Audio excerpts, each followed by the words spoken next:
In the golden embrace of Southern California, where the sun kisses the Pacific's blue expanse and the mountains stand as silent sentinels, there lies a land that is a mosaic of dreams and ambitions. This region, a beacon to artists and adventurers alike, represents a canvas where the tapestries of nature and human ingenuity blend into a vibrant portrait of social progress and entrepreneurial opportunity. Yet, behind this idyllic facade lies a history of fierce commercial competition and constant artistic transformation. Indeed, Southern California, that boulevard of broken dreams still coveted by many, has been a battleground for the old money families who came to put the gold in the Golden State. Today we shall explore the legacy and impact of these influential families, whose vision and determination sculpted the paradoxical paradise that is Southern California. Once upon a time, in an American dream far, far away, the Disney family used their imaginations to script their own legend, not just in films and beloved theme parks, but also by granting us a spellbinding performance in the unforgiving theater of business bravado. Indeed, just a few short years after the cinematic birth of their cherished character, Mickey Mouse, and the release of the seminal classic Snow White, the Disney family found their company on the very edge of financial abyss. Yet, they were shockingly able to bounce back, resurrect their now hallowed cultural institution out of the ether, and transform a once simple animated film studio into America's most iconic brand. In today's episode of Old Money Luxury, we'll share with you the full saga of the Disney family, a story of bodacious brushstrokes and bold boardroom duels. It's a chronicle of artistic genius pushing past the pain of poverty, forging a creative home where dreams are made, childhoods are uplifted, and families are brought closer together, one character at a time. In the bucolic expanses of County Kilkenny, Ireland, during the early 1800s, Disney, the name that would come to farm the hearts and minds of millions of families around the world, was originally home to a brood of humble landowners. The family name, originally d'Isigny and translated to English as from Isigny, is of Norman French derivation, coming from the town of Isigny-sur-Mer. The Disneys, among others descended from Normans, settled in England and gave their name to Norton Disney in Lincolnshire. However, some of the family moved to Ireland around the 11th century. Thus, the first notable Disney in history was Arundel Elias Disney, Walt Disney's great-grandfather. Arundel Elias would spend his early years in Ireland before eventually joining his brother Robert in Liverpool and setting sail for Ontario, Canada.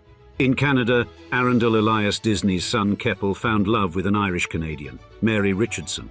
Their son, Elias Disney, was born in 1859 in the rural village of Bluevale, Ontario, and Elias would later become the father of the iconic Walt Disney. In 1878, the family left Canada and moved to Ellis, Kansas, in pursuit of the American dream. The exact motives for this move remain a well-kept family secret, but it likely involved seeking new opportunities. Then, on the 5th of December, 1901, in Chicago, Illinois, Walt Disney was born to Elias and Flora Disney. Walt was the latest addition to a growing family that would soon include a sister, Ruth. Little did anyone suspect that this baby would one day trade his rattle for a film reel and a kingdom of animated fantasies. By 1906, the Disney family was yearning for quieter pastures and relocated to Marceline, Missouri. This rural idyll, with its flora and fauna, did not have any Disneyland-like castles, yet Marceline nurtured young Walt's artistic tendencies, and its verdant setting became an incubator for his vivid imagination. Indeed, Grandma Disney, Uncle Mike, and Civil War veterans fed him a rich diet of stories and local color. After his stint as an ambulance driver for the Red Cross in France during World War I, Walt Disney returned stateside and apprenticed at a commercial art studio in Kansas City. Driven by a vision and an entrepreneurial spirit, he, along with his brother Roy, inaugurated their own venture, Laugh-O-Gram Studios, in 1920. This initial foray into the cartoon world, however, faltered, and the studio folded just a few years into its operation. Undeterred by the collapse of his first business, Disney voyaged to Los Angeles with a modest sum and ambitions of becoming an actor. The Disney brothers pooled their funds, which included a borrowed $500 from the family, and ingeniously rigged up a camera stand right in their uncle's garage. Yet the path to success was fraught with hurdles. Walt faced a barrage of rejections and teetered on the edge of financial precarity. In fact, his groundbreaking idea for Mickey Mouse was dismissed time and again, over 300 times. Yet with each stroke of his pencil, young Walt Disney would draw himself further into a world of his own creation, a world that would one day become synonymous with childhood itself. And then, with an opportunity as sudden as it was serendipitous, the scene was set for young Walt to take an extraordinary leap into the unknown. When the Disney brothers inked their inaugural contract with a Hollywood real estate office's back room as their workspace, little did they know they were laying the cornerstone for an entertainment colossus. With a humble $500 loan, courtesy of a familial benefactor, and a maiden paycheck from Winkler Pictures, Walt, the visionary doodler, and Roy, the numbers whiz, embarked on an adventure in motion and mirth. Now their first foray was a charming series of shorts featuring a plucky girl named Alice. These animated gems were sufficient to usher the Disneys out of their cramped quarters and into a shiny new workshop, later planting their flag on Hyperion Street, a site destined to become synonymous with the Disney name. Leap ahead 5 years to 1928 and cue the entrance of a certain mouse that would skitter into the hearts of millions. Mickey, with his wide-eyed wonder, didn't just scurry onto the scene, he arrived with a bang in Steamboat Willie, tapping his feet to the beat of innovation with synchronized sound. Before this star turn, Oswald the Rabbit hopped into Disney's world, but bounded out just as quickly, courtesy of a contractual snag. Indeed, Mickey's first outing, a silent flick titled Plain Crazy, barely caused a ripple, but once he found his voice, literally and figuratively, everything changed. Mickey's everyman appeal, shaped and smoothed from his earlier brasher version, proved irresistible, especially to his pint-sized audience. Walt Disney's ambition, however, was not for the short-sighted. Snow White and the Seven Dwarfs, his 1937 tour de force, wove its spell with an unprecedented palette and a harmonic backdrop that would resonate long after the theatre lights lifted. But the wizardry wasn't confined to the screen. It spilled into the toy shops and children's rooms a full year before the film's premiere, thanks to the pioneering promotional wizardry of Kay Kamen. And Snow White didn't just make a splash, it made waves to the resounding tune of $8 million in its opening act alone, setting the stage for what animation could aspire to be. The film's Luca laid the golden bricks to Disney's Burbank bastion, a move that signified more than just a change of address. It was a monumental leap into a future where art and innovation would dance hand in hand, under one roof designed to nurture both. And from the get-go, the Burbank studio was no run-of-the-mill lot. It was a visionary's playground, complete with underground tunnels, a feature that perhaps even the gnomes and fairies of Disney's realms would nod at approvingly. And within these walls, Walt Disney himself pulled the strings of his ever-expanding fantasy world until his last day in 1966. The Burbank studio's rise, hand in hand with the triumph of Snow White, wasn't just a stroke of luck. It was a well-scripted saga of persistence, creativity, and let's face it, a bit of pixie dust in the ledger books. However, despite the initial windfall that Snow White provided, the financial fairy tale did not continue unabated. The infusion of capital from Snow White's success was quickly offset by the immense costs of subsequent projects and an ambitious studio expansion. These endeavors, while visionary, strained the studio's finances to the breaking point, plunging Disney into substantial debt. The war years added to this financial strain, cutting off European markets and imposing funding shortages for new productions. Indeed, the once flush studio found itself navigating a precarious financial landscape, with the pressure to produce another hit growing ever more urgent. But, in a dashing rescue worthy of its own silver screen adaptation, Walt Disney Studios, having flirted with disaster to the tune of $4 million in post-war debt, found a hero in an unlikely form, a glass slipper-wearing fairy godmother befriended Cinderella. Cinderella waltzed into theaters in February 1950, her ball gown swirling to the rhythm of cash registers ringing up a storm. The film raked in a princely sum of $52.4 million at the time, a figure that today's fairy tale bean counters translates to over $600 million. But this story's happy ending wasn't penned solely by ticket sales. An entourage of themed merchandise, ranging from elegant gowns to playtime dolls, also bolstered the studio's war chest. Thus, the windfall from Cinderella did more than just settle a few debts. It set Disney on a path to become an entertainment leviathan. Flush with funds, the studio queued up a lineup of new productions, opened its own distribution arm, and dipped its toes into the burgeoning waters of television production. Indeed, this Cinderella effect was no midnight magic. It was a bona fide renaissance for the studio in the 1950s. But, in the shadows of this success, a bold blueprint for a magical realm was taking shape, a dream so daring it promised to eclipse everything the Disney family had done before. Now, not one to rest on his laurels, Walt Disney, 5 years post-Cinderella, set his sights on a venture of even greater ambition, a theme park coined Disneyland. Naysayers were quick to dismiss it as Walt's Folly, a nickname that seemed all too apt on that infamous opening day in July 1955.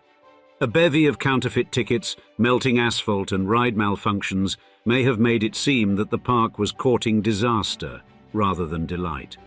Yet, despite a start that could easily be categorized as not ideal, Disneyland emerged as a trailblazer in the world of amusement, planting the flag for the future Disney Parks empire.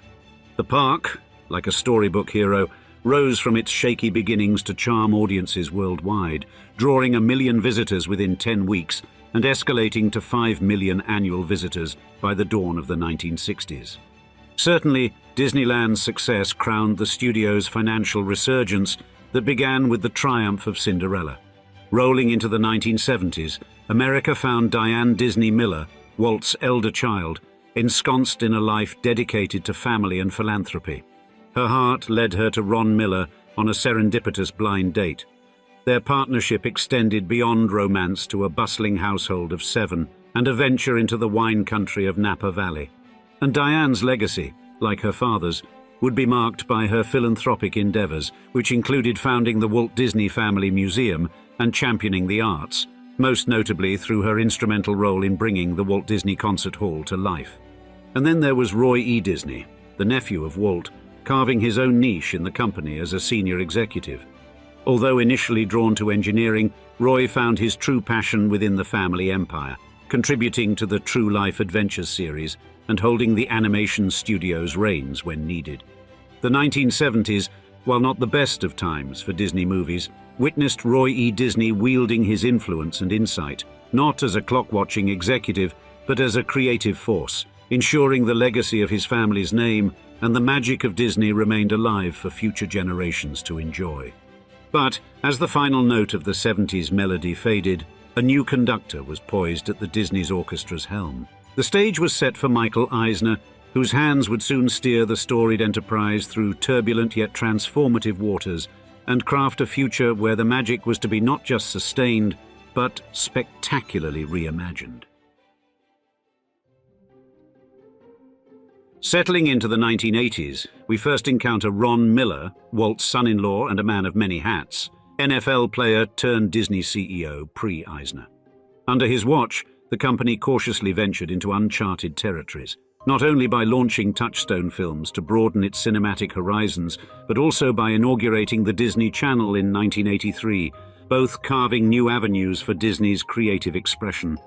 And the in-law, Miller, proved to be a pioneer, boldly backing early ventures into computer animation with groundbreaking titles like Tron, providing patronage to a fledgling Tim Burton for his unique stop-motion animations, Vincent and Frankenweenie, and laying groundwork for what would become cultural touchstones such as Who Framed Roger Rabbit.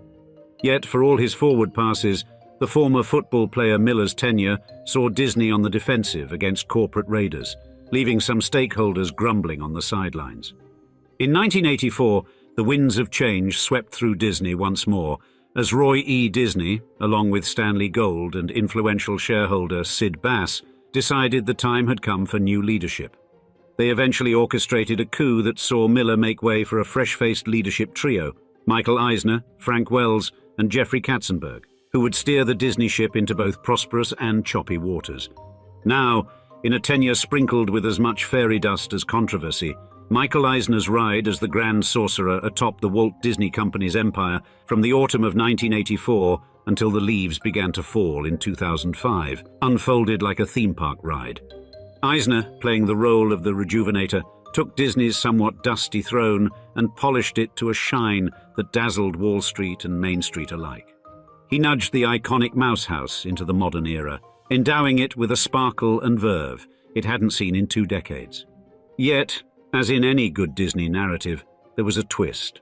The later chapters of Eisner's reign were ruffled by a cacophony of dissent from the ranks and rumblings of discontent from the founding family itself. Ambitious pursuits like the Euro Disney adventure, later rebranded as Disneyland Paris, and a leap into television with the acquisition of Fox family turned into billion-dollar thorns in Eisner's side. Critics howled over what they saw as lavish and reckless investments, and disgruntled employees grew weary.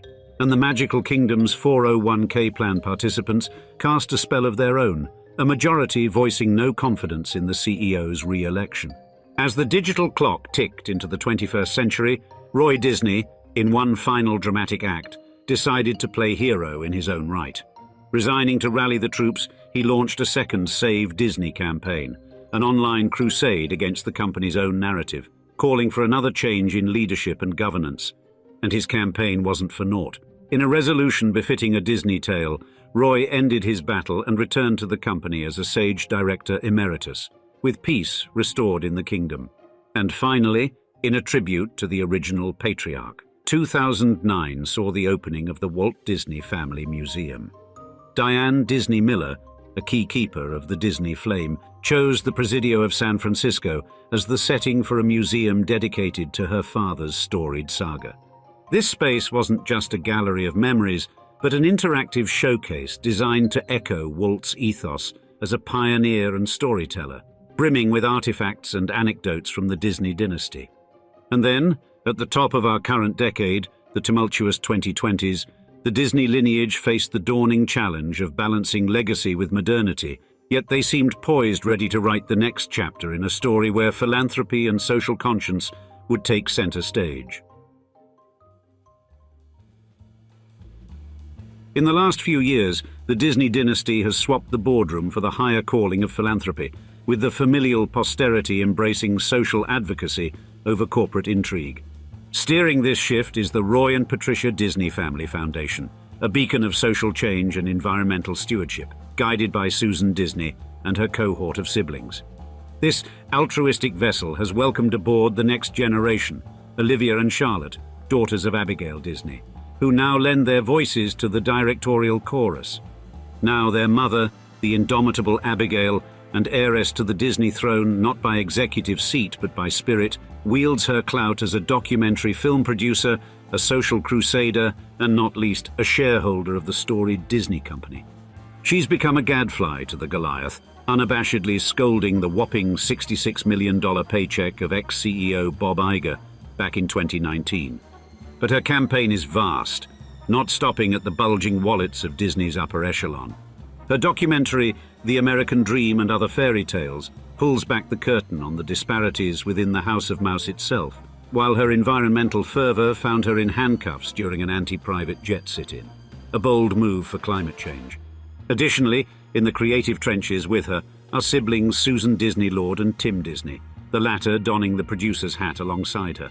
Since their father, Roy E. Disney, vacated the board in 2003, the Disney family has eschewed the levers of power within the empire. As for the Disney treasure trove, its exact magnitude is a well-guarded secret, with whispers suggesting the family holds a modest sub-3% of the corporate cash. A glance at the ledger shows Disney's command under the aegis of various non-Disney executives, a corporate mosaic distinct from the founder's bloodline. And so, the Disney narrative continues, with the latest chapter inked not in the boardroom minutes, but in the ledger of social impact and the heartfelt efforts of a family dedicated to a legacy of giving. In the history of old money families in America, sadly there is perhaps no word more closely tied to public tragedy, accompanied by world-changing wealth and political influence, than the name Kennedy. And yet, what if we were to tell you that there is one particular family with more money than JFK and his descendants could ever dream of, who seemingly courted tragedy and scandal at a breakneck speed that would make even a Kennedy shudder with pity? Indeed, in today's episode of Old Money Luxury, we'll discuss the monumental ups and downs the unending valleys and peaks, and the catastrophic triumphs and losses in the life and times of the one-time richest man in the world and his heirs. In this shocking saga of wealth and woe, we'll find a humble industrialist work his way up to the absolute zenith of American wealth, to become a multi-billionaire, only to disinherit his namesake son due to substance abuse and mental illness, echoing another family member's passing from the same affliction just a few short years later. Then we'll watch as one of the family descendants creates Hollywood's most iconic photography company, coinciding with a cousin being mired in Me Too allegations that threaten to obliterate the family's legendary reputation. And lastly, we'll bring you up to the present day, as Oscar-winning film directors create big-budget films discussing the family's seemingly endless woes, only to have that very same film almost get shelved because one of the actors playing the family patriarch also gets cancelled due to impropriety. Therefore, sit back, relax, and join us as we recount the insane story of the Gettys. Our story begins in the year 1855, under the shadowed skies of Allegheny County, Maryland. Here, one George Getty was born, a harbinger of a family destined to wield immense power and wealth, but not without a cost. Young George's childhood was stained with hardship. After a move to Ohio, the child experienced the shattering loss of his father at just 6 years old. Yet, financial aid from his uncle Joseph lifted George from these early tribulations, steering him toward Ohio Northern University, and the industrious lad emerged in 1879 with a Bachelor of Science and an unquenchable thirst for more. Lured by the law, George further honed his intellect at the University of Michigan Law School, finally settling in Minneapolis to specialize in insurance and corporate law. But the year 1882 whispered something darker in his ear, a call he couldn't resist. Though George didn't formally enter the oil industry until 1904, this year marked a rebellious turn. Driven by a fascination with natural resources, he made a choice that carried an undertone of menace. He abandoned a thriving law career, pulling his family into the unpredictable whirlpool of the oil trade in Oklahoma. Soon, one element that accelerated George's rapid success was his uncanny ability to discern potential oil-rich landscapes, coupled with his knack for negotiating favorable drilling rights, blending technical acumen with business savvy. It's at this part in the story that we'd like to imagine George Getty living a life somewhat similar to Daniel Day-Lewis's character in the first half of the classic film There Will Be Blood, a shrewd and ruthless oilman whose ability to seize opportunity was both admirable and ominous, as it would eventually lead to his family's downfall. Indeed, under the flag of Minahoma Oil Company, George's gamble began to pay off in sums of wealth that bordered on the obscene, culminating in the family's 1906 relocation to Los Angeles, a move influenced by several factors. At the time, Los Angeles was not just an emerging hub for the oil industry, but also a burgeoning city offering the Gettys opportunities for business expansion and diversification. Additionally, the city's favorable business climate and newfound reputation as an oil town made it an ideal setting for the next chapter of their life, intermingled with promise and jeopardy. Soon thereafter came his son, Jean-Paul Getty, J. Paul, born in 1892 in Minneapolis, arriving on a stage set by his father's ambitions. Indeed, from his early years, J. Paul Getty appeared to be a living echo of his father George's intense obsession with business. You see, even as a child, J. Paul displayed an extraordinary focus and an insatiable curiosity, attributes that were both intriguing and unnerving to those around him. As the boy grew into young adulthood, the family sent him to the University of California, Berkeley, followed by Oxford. These institutions were selected for their distinguished reputations and the well-rounded education they offered, seen as ideal preparation for J. Paul's inevitable entrance into the family oil business. However, during J. Paul's time in academia, the Getty family's oil endeavors were in a state of dynamic flux, oscillating between booming prosperity and the challenges posed by an unpredictable market. Thus, as the family's fortunes soared, so did the gravity of their potential downfalls. The Getty narrative had become one of high-stakes risk, with the ever-present specter of failure lurking in the background. By 1916, simmering tension had emerged between George and his son J. Paul. George found himself increasingly uneasy about J. Paul's lavish lifestyle. His extravagant spending and penchant for the high life seemed to be in stark contrast with the weighty responsibilities that came with the family's growing business. This disquiet led George to make a pivotal decision. Upon George's mysterious death in 1930, the keys to this burgeoning empire slid into the hands of Sarah, his widow. Though not an outright inheritance, J. Paul was crowned president, an important, if comparably muted, nod to his growing influence. However, although George Getty put a slight legal stranglehold on his scion's direct route to power, little did he know that his son, J. Paul, would ascend to unparalleled heights, ultimately becoming the world's richest man at one point. Yet this glittering rise would come at an equally dazzling cost. Indeed, if George found himself at odds with his own offspring, J. Paul would soon find that the complexities with his children would make his father's concerns seem trivial by comparison. Over the next few years, J. Paul Getty would soon emerge as the undisputed captain steering the family's financial ship. The decade of the 1930s was a stormy period, not just for the Gettys, but for the world at large. The Great Depression raged, toppling empires of commerce and casting a pall of uncertainty across industries. Amid this economic maelstrom, J. Paul Getty and his mother, Sarah, took a significant step in 1934 by creating a trust with both of them as trusters. Ostensibly aimed at preserving the integrity of their underlying corporate assets, this trust set the stage for a protracted battle for control. However, over the years, J. Paul would make incremental but impactful moves to consolidate his power. And these financial gambits were anything but straightforward. They involved taking on substantial debt and complex negotiations that spanned years. He then gradually acquired shares, thereby accumulating the voting power essential to influence the trajectory of the family business. Indeed, it was a slow-burning coup, methodically executed. His mother, Sarah Getty, who had been the initial custodian of the family's legacy, found her control progressively weakened. Recognizing her son's relentless ambition and increasingly strategic grip on the family's assets, she was eventually forced to cede her role.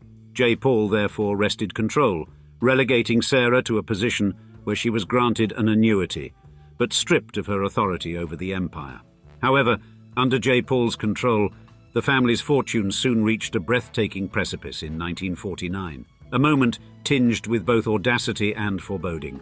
In a gamble that left even seasoned oilmen staggering, J. Paul sunk $9.5 million, equal to around $116 million in today's currency, into the barren landscapes of the Saudi-Kuwaiti border, a place where oil was at the time the stuff of myths. With a 60-year concession in his pocket, J. Paul played a waiting game, one that consumed 4 grueling years and an additional $30 million, or $369 million in 2023.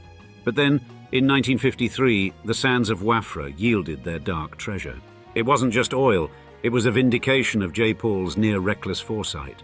This breakthrough didn't merely add to the family's coffers, it transformed J. Paul into a titan among men, one of the richest in America, and indeed, the world. However, as his geologists turned barren earth into wellsprings of wealth, one could sense that each triumph was also a doorway to further unimaginable risks to the family name and the next generation. 6 years later, in the mist-veiled city of San Francisco, the 27th of July, 1959, Aileen Getty was born. As the granddaughter of J. Paul Getty and the daughter of Gordon Getty, heir to the vast family fortune and a significant arts patron, it would seem her life would be nothing short of a lesson in leisure. However, Gordon indeed had a complicated relationship with his own father, J. Paul Getty, which surely affected his children, such as Aileen. While Gordon was exposed to the fine arts and culture, thanks in part to the family's affluence, his relationship with J. Paul was often strained, a tangle of familial duty, expectation, and the heavy mantle of a complex legacy. Against this backdrop, Aileen's life emerged as a narrative far removed from the cliched scenarios one might associate with being an heiress. She would forge her own path, imbued with its own set of complexities and challenges, proving that vast wealth could not insulate her from life's vicissitudes. Her glittering early years found Dudley Moore on the piano keys at her engagement party, and she eventually married Christopher Wilding, a son of the iconic Elizabeth Taylor. Yet, behind the glitter lurked darker shades. Besieged by substance abuse, Aileen battled addiction to both alcohol and narcotics, a struggle that was not just a personal crisis, but also cast a long shadow over the Getty family's reputation. Coupled with these struggles were significant mental health challenges, episodes of depression and anxiety that compounded the impact of her addictions and took a toll on her well-being. Yet the most arduous challenge of her life came when she contracted HIV as a result of an extramarital affair. This seismic revelation was more than just a personal medical crisis. It ignited a media firestorm and added a layer of scandal to an already complex family narrative. At the same time, J. Paul Getty, the family patriarch, wove his own turbulent narrative. With a history of 5 marriages, his personal landscape was a labyrinth of emotional and financial conundrums. Intriguingly, only one former spouse, Louise Lynch, found mention in his will, while Penelope Ann Kitson, an Englishwoman who never took his name, garnered the largest bequest. Amid this personal tumult, J. Paul Getty was embroiled in an even more heart-wrenching family drama, most notably illustrated by the mental health and substance abuse challenges that haunted his own son, J. Paul Getty Jr. Naturally raised in the heart of opulence, Jr.'s struggles were incongruous with the glittering world that surrounded him. Much like his niece, his battle with depression became more complicated as he descended into heroin addiction, a dark path that led to multiple stints in rehabilitation centers. These struggles further deepened the emotional chasm between father and son, accentuating the already fraught nature of their relationship. Even financial support seemed conditional, exacerbating Junior's feelings of alienation. More shockingly, this dynamic became painfully evident when J. Paul Getty refused to immediately pay the ransom for his kidnapped grandson, J. Paul Getty III, citing that he has 14 other grandchildren and doesn't want to open a marketplace for kidnapped heirs. It was only after the kidnappers severed the young Getty's ear and sent it to a newspaper that the elder Getty relented and negotiated a deal for his release. These insanely tragic tales in the life and times of the world's richest man exposed the emotional detachment and complexities that were part and parcel of being a Getty, issues that reverberated well beyond the walls of their mansions and boardrooms, and serving as an open secret that added yet another intricate layer to their already complex public image. However, even with all that tragedy and heartache, the next generations of Getty progeny would actually bounce back and help the name become strong once again, before even more shocking revelations came to the surface. In 1971, the unveiling of the now legendary Getty Museum punctuated the family's towering influence. With its twin bastions in Los Angeles, the Getty Villa and Getty Center, the institution stands as a sanctuary of visual wonders, from ancient relics to modern snapshots. Drawing nearly 2 million pilgrims yearly, its hallowed halls and tranquil landscapes elevate it beyond mere tourist attraction. However, the museum's very existence casts a dual shadow, as a monument to amassed fortune and as a lighthouse for art appreciation. In 1976, J. Paul Getty took his final bow from the world stage, leaving a fortune that staggered the imagination, an estimated $4 billion or $27 billion in 2023 dollars. Yet his departure created not a smooth succession, but a labyrinth of financial and emotional complexity. While the bulk of his empire fed into the Getty Trust, guardians of the Getty Museum and other cultural monuments, sums were carved out for his children. These allocations set the stage for familial discord, turning immense wealth into a breeding ground for scandal and schism, casting a pall over the Getty legacy. In a bombshell moment that riveted society in 1984, the aforementioned Gordon Getty, the arts aficionado and Getty oil heir, was unmasked as leading a double life. 2 families, one his well-known spouse Anne and their adult sons, the other a secret enclave consisting of 3 daughters and their mother, Cynthia Beck, coexisted in a shadowy liminal space until legal battles over name changes and future inheritances pulled them into the public arena. The tumultuous revelations stirred the pot of the Getty family's already complex interpersonal dynamics, but the tremors didn't stop there. In 1986, the Getty Oil-Texaco merger erupted as a milestone. Its $10.1 billion price tag, or $54 billion in modern terms, was monumental even by the Gettys' lofty standards. This wasn't just a transaction, it was a tectonic shift. The family's financial future was now secure, but at the price of severing a generational tether to the oil industry, a cornerstone of their collective identity. And as if punctuating an epoch fraught with discord and drama, 1999 bore witness to the demise of J. Paul Getty III at just 54. His life had indeed been a series of tragic arcs, commencing with his nightmarish 1973 kidnapping, an event that scarred him in ways immeasurable and ineffable. The decades that followed were a maelstrom of addiction and mental duress, sadly by then a common occurrence in the family, a weight that would only be lifted by the next generation's will to power in Hollywood, which would also come with its own barrel of problems.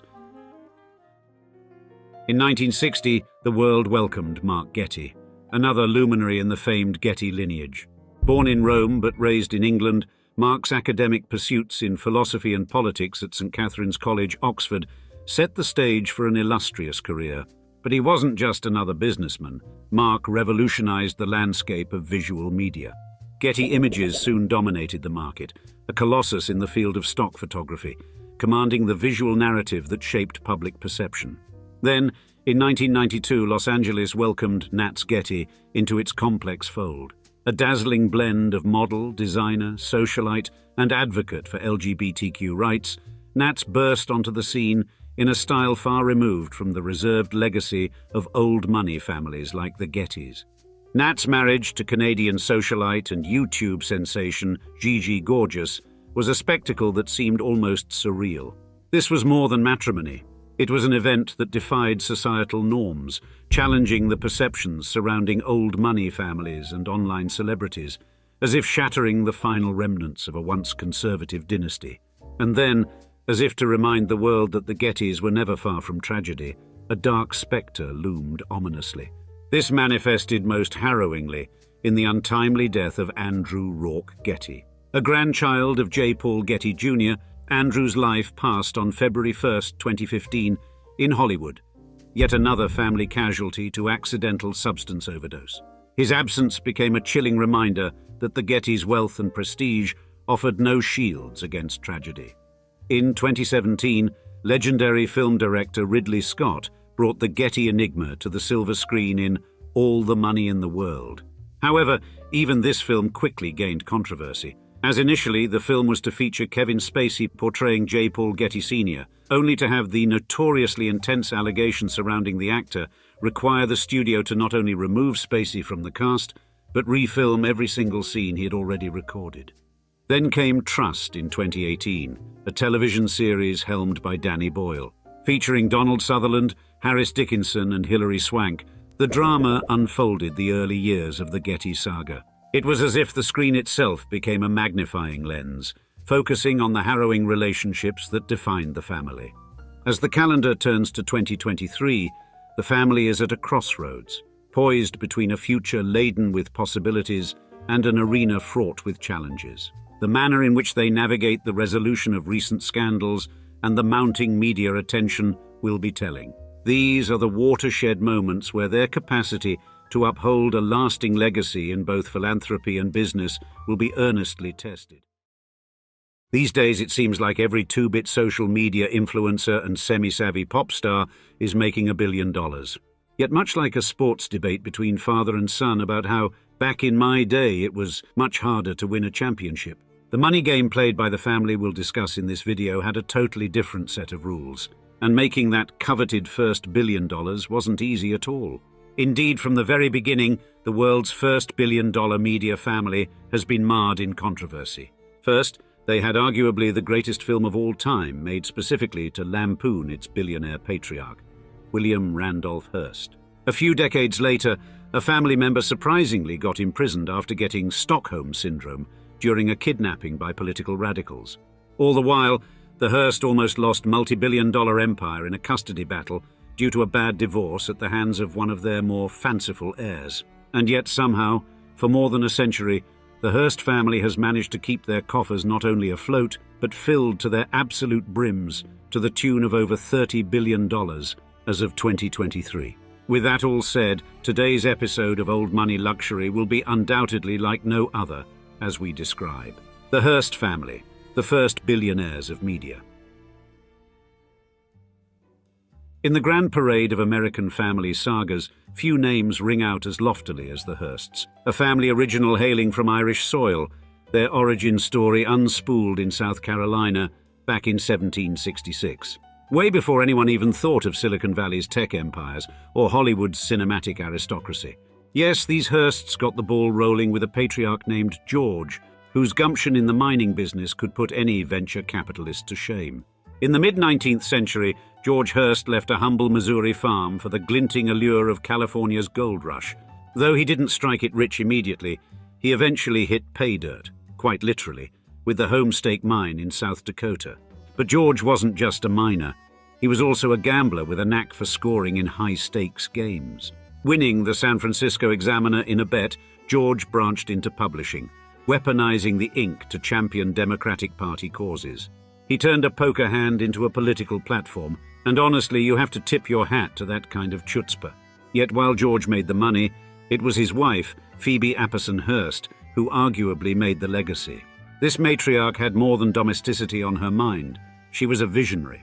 Starting her career as a schoolteacher, she eventually entered the philanthropic arena, earmarking significant funds for scholarships at the University of California. An international architectural competition for the university also bears her name, as does the less succinctly titled Phoebe A. Hearst Museum of Anthropology. But perhaps her most important project was her only son, William Randolph Hearst. Thanks to a private education and extensive European tours, courtesy of Mama Dearest, young William was groomed for greatness. By 16, he was attending St. Paul's Preparatory School, and although he exited stage left 2 years later, he had a few more acts to go. William then matriculated at Harvard College, where his tenure was as colorful as it was brief. Editor of the Harvard Lampoon and patron saint of beer parties, William's shenanigans even included sending chamber pots featuring professorial likenesses to his educators. Unsurprisingly, he didn't stick around to don a cap and gown. Next, in 1887, William commandeered the Examiner from his dad, and before long made it the linchpin of an emerging media empire. He went on to pioneer the much-debated yellow journalism, sparking a media rivalry with Joseph Pulitzer that had more fireworks than the 4th of July.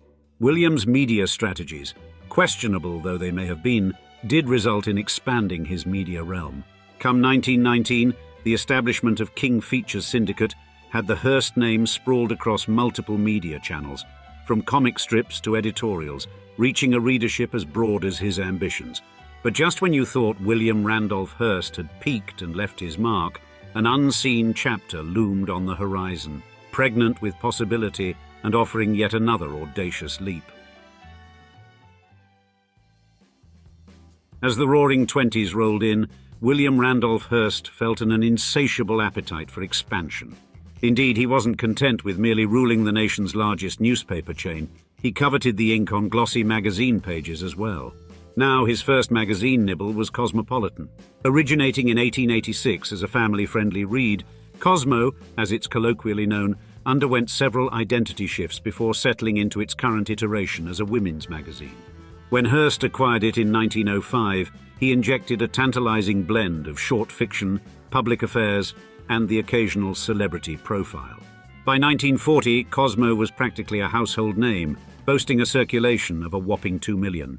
But not one to stop at just one magazine acquisition, Hearst snatched up Good Housekeeping in 1911. Catering to American homemakers, the magazine was, and still is, a blend of women's interests, health tips, culinary delights, and consumer reports from the Good Housekeeping Institute. With Hearst's golden touch, subscription numbers soared past 1 million by the 1920s, undeterred even by the grueling years of the Great Depression. When the 1930s dawned, Hearst's avarice turned to radio waves and silver screens. His empire soon ballooned to include 28 newspapers, radio stations, a film studio, a wire service, and a bouquet of 13 magazines. And let's not overlook his silver screen dalliances. Hearst started producing films starring Marion Davies, a woman who was more than just a leading lady in his cinematic ventures. She was his lover for over 3 decades. Yet, even titans stumble. The Great Depression gnawed at Hearst's empire, puncturing his once impervious aura of wealth and influence. The downturn exposed the media mogul's laissez-faire attitude toward spending.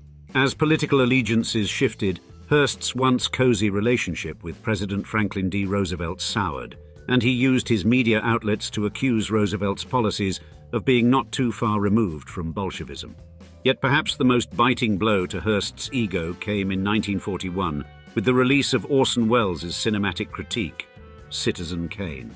When Hearst got wind of the film, he deployed an army of Hollywood executives and loyal journalists in an audacious, albeit largely successful, attempt to quash it. Even the FBI was brought into the fray, making Welles's film not just a commercial venture, but almost a matter of national security. All the while, the Hearst Castle in California, standing amidst 123 acres of opulent gardens and terraces, reflected the media tycoon's larger-than-life persona. Created in tandem with architect Julia Morgan over a period of 28 years, this estate wasn't just Hearst's residence. It was a gathering place for the creme de la creme of Hollywood, politics and sports. Yet for all his grandiosity, Hearst was not immune to the ravages of time or health. As the curtain closed on William Randolph Hearst Sr.'s life in 1951, the prologue to another tale was already being written, hidden in the margins of his voluminous legacy. While Hearst Sr. dazzled his generation with what some called yellow journalism and groundbreaking multi-platform media strategies, the script for the family's sequel was secretly being rehearsed by a cadre of sons.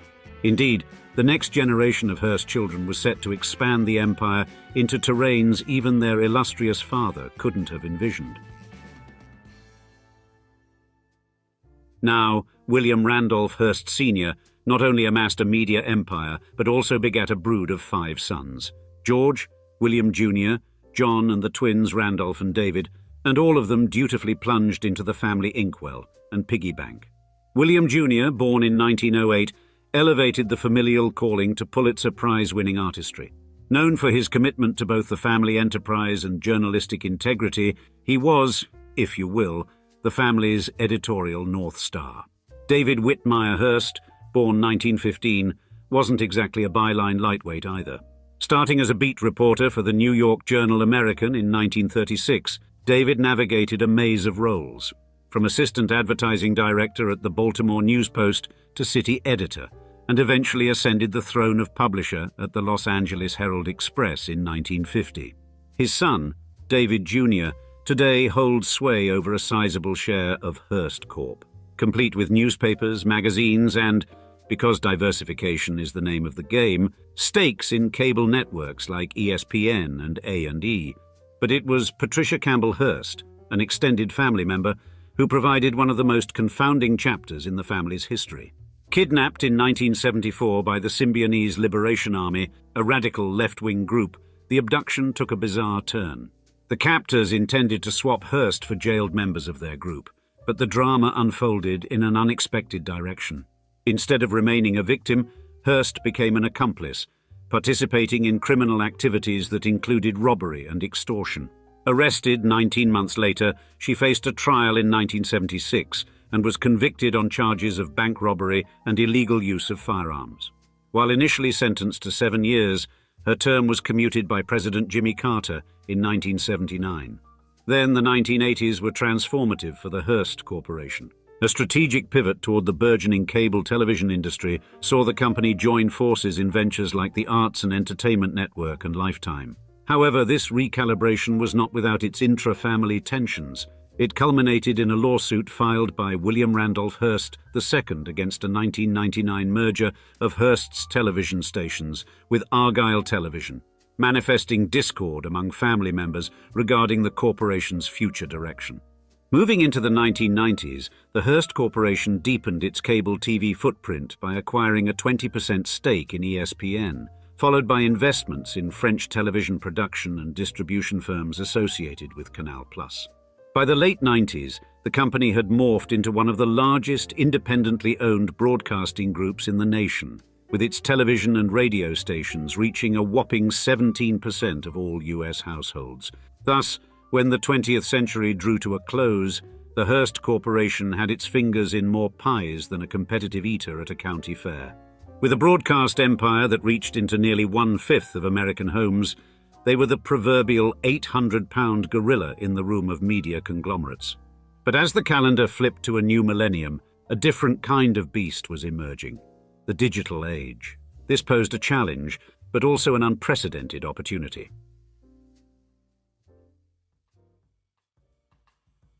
Now, William Randolph Hearst III, a Harvard-educated math whiz, spent decades ascending the corporate ladder, even donning the hat of editor and publisher of the San Francisco Examiner, echoing his grandfather's tenure. Simultaneously juggling roles as director and philanthropic trustee for over 3 decades, he's essentially the de facto patriarch.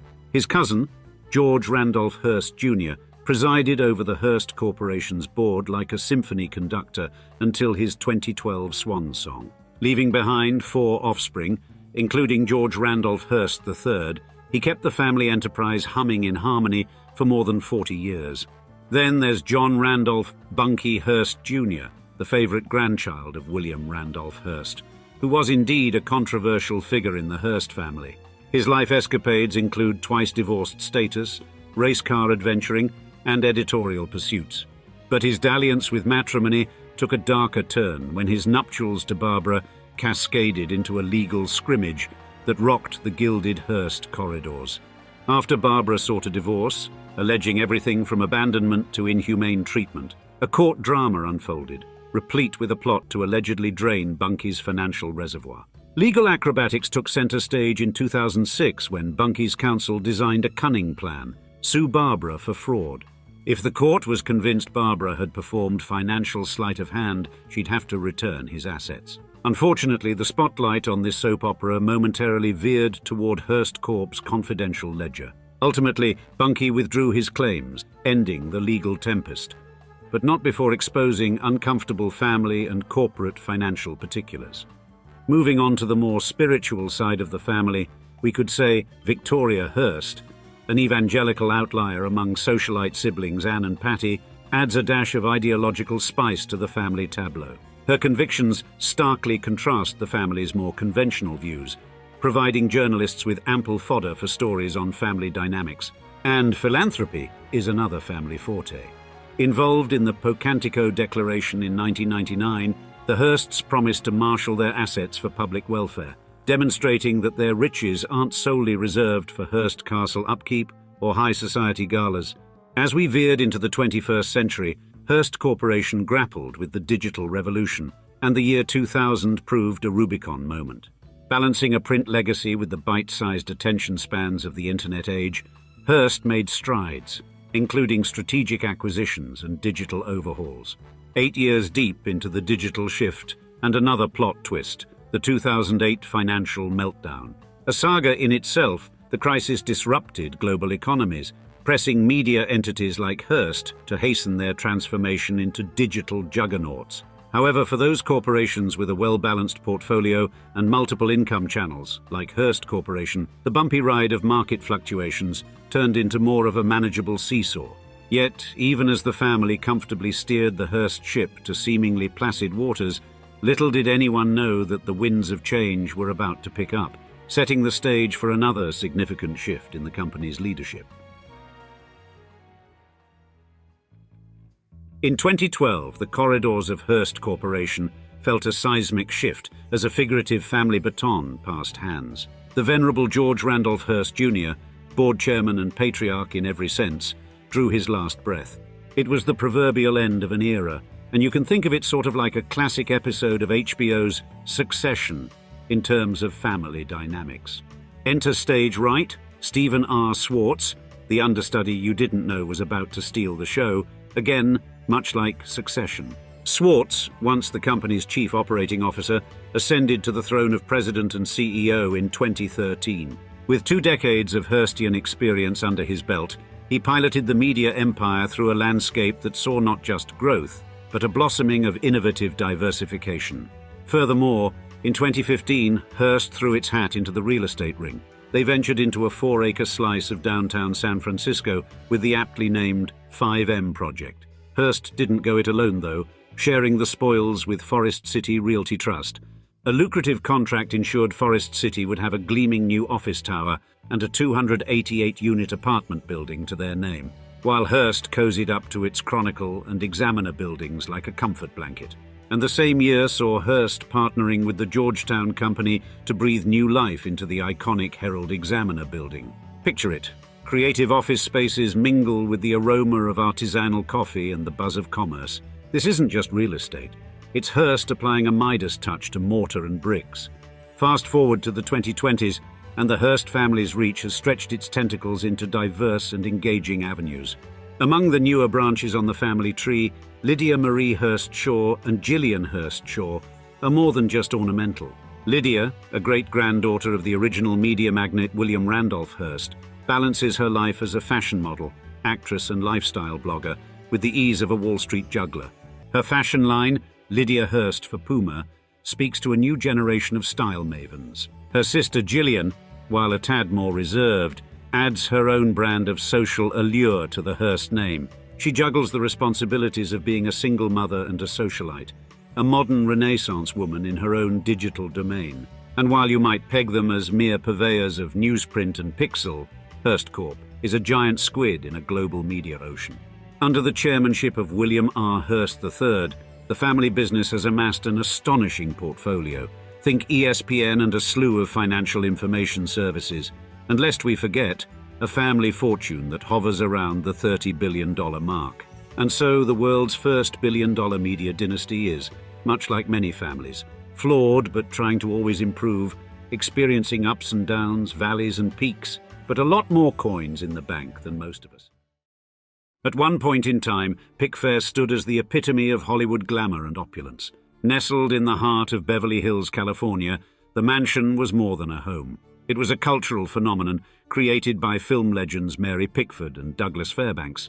With its sprawling grounds, lavish interiors, and a guest list that read like a who's who of the 20th century, Pickfair was Hollywood's unofficial royal palace. But this mansion, once a vibrant hub for the entertainment industry's elite, met an unfortunate end. In 1990, new owners demolished much of the estate, leaving the public and even Hollywood insiders astonished and heartbroken. In today's video at Old Money Mansions, join us as we take you back in time to the absolute zenith of Hollywood glamour during the Golden Age, only to watch how such a lovely home met its unfortunate end as we describe why Hollywood's most opulent mansion was demolished. In the early years of the 1920s, Hollywood had yet to evolve into the sprawling capital of stardom that we recognize today. But it was undeniably on an accelerated trajectory toward that future. Two luminaries, Mary Pickford and Douglas Fairbanks, stood at the vanguard, shaping not merely the cinematic landscape, but also defining a lavish way of life that set a benchmark for glamour. Pickford, known as the Queen of the Movies, and Fairbanks, aka the King of Hollywood, were more than just actors. They were co-founders of United Artists, a studio that provided them unparalleled creative control. In fact, their status was such that they became the very first celebrities to leave their handprints in the cement at Grauman's Chinese Theatre, forever imprinting, literally, their significance on Hollywood's history. Indeed, they transcended mere fame to become cultural icons, influencing fashion, social norms, and even politics of their day. Their films broke box office records, and their public appearances drew crowds that numbered in the thousands. Furthermore, their life seemed almost scripted like one of their movies, filled to the brim with drama, romance, and opulence. In order to get the full picture of what we mean, just envision a 15-acre oasis in Beverly Hills, California, where the glow of celebrity radiance was as common as the palm trees that framed the hill line. This sumptuous estate was christened Pickfair, a name derived from the fusion of Pickford and Fairbanks, Hollywood's first power couple, and thus such was their renown that their last names combined to brand their extravagant dwelling. Pickfair was much more than just a celebrity home. It was a symbol, an emblem of Hollywood's burgeoning golden age. Now, to materialize their aspiration for a residence that would captivate the collective imagination, Pickford and Fairbanks enlisted Wallace Neff, an architect celebrated for his innovative Californian designs. Prior to Pickfair, Neff had already made a name for himself with various residential masterpieces like the O'Neill House, also in Beverly Hills, and the Edwin D. Neff House in San Marino, among others, each a showcase of his unique aesthetic that combined Spanish colonial and Mediterranean elements. So, for Pickford, Neff yet again would work his magic to transform an unassuming Spanish colonial revival dwelling into an awe-inspiring mansion filled with grandeur. The home's interior was a study in sophistication, featuring exquisite leaded glass windows, elaborate parquet flooring, and celestial-themed murals adorning the ceilings. Structurally, two elegant wings framed the mansion, complemented by an L-shaped porch and a tasteful copper roof, detailed with ornate ironwork. But Pickfair was, additionally, a realm of lavishness and innovation.